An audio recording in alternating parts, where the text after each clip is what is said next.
Welcome to our world. Good afternoon, esteemed colleagues. Today we are holding a scheduled event. This is a regular meeting on nuclear deterrence.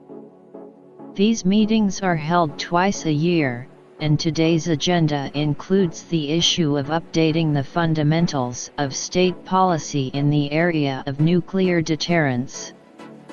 Alongside the military doctrine, this document officially outlines and details Russia's nuclear strategy.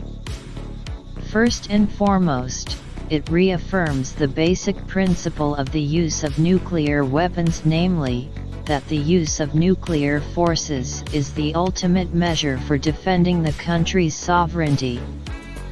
I must emphasize that we have always approached such issues with the utmost responsibility.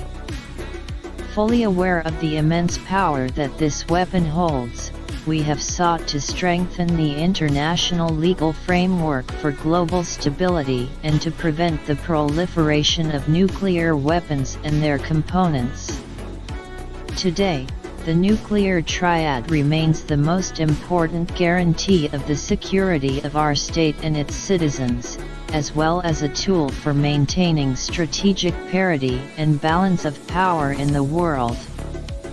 At the same time, we see that the modern military-political situation is evolving rapidly, and we are obligated to take this into account, including the emergence of new sources of military threats and risks to Russia and our allies. It is important to anticipate developments and accordingly adjust the provisions of our strategic planning documents to reflect current realities. Over the past year, specialists from the Ministry of Defense, the Ministry of Foreign Affairs, the Security Council Office, and other agencies have conducted a deep and comprehensive analysis, assessing the need to adjust our approaches to the possible use of nuclear forces. As a result of this work, it has been proposed to introduce several clarifications regarding the conditions for the use of nuclear weapons. In the draft fundamentals, the category of states and military alliances subject to nuclear deterrence measures has been expanded. The list of military threats, for which nuclear deterrence measures are implemented, has also been expanded.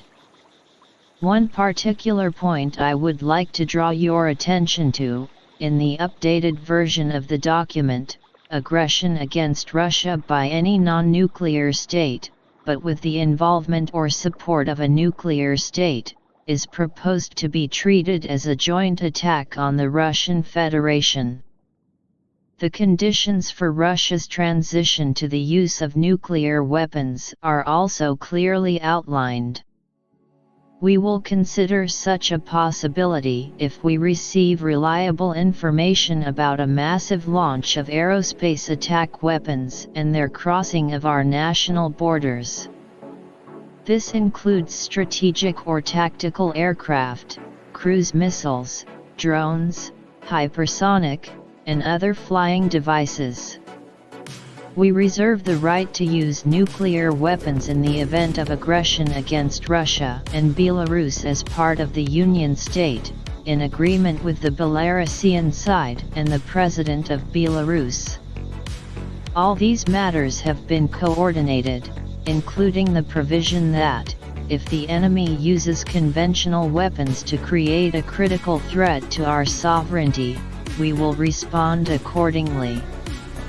In conclusion, I would like to note that all these updates have been carefully considered and are proportionate to the modern military threats and risks facing the Russian Federation. Let us proceed with our work. The floor is now given to the Minister of Defense, Andriy Romanovich Belousov. Thank you for joining us on Our World. If you found this content valuable, please like, comment, and subscribe.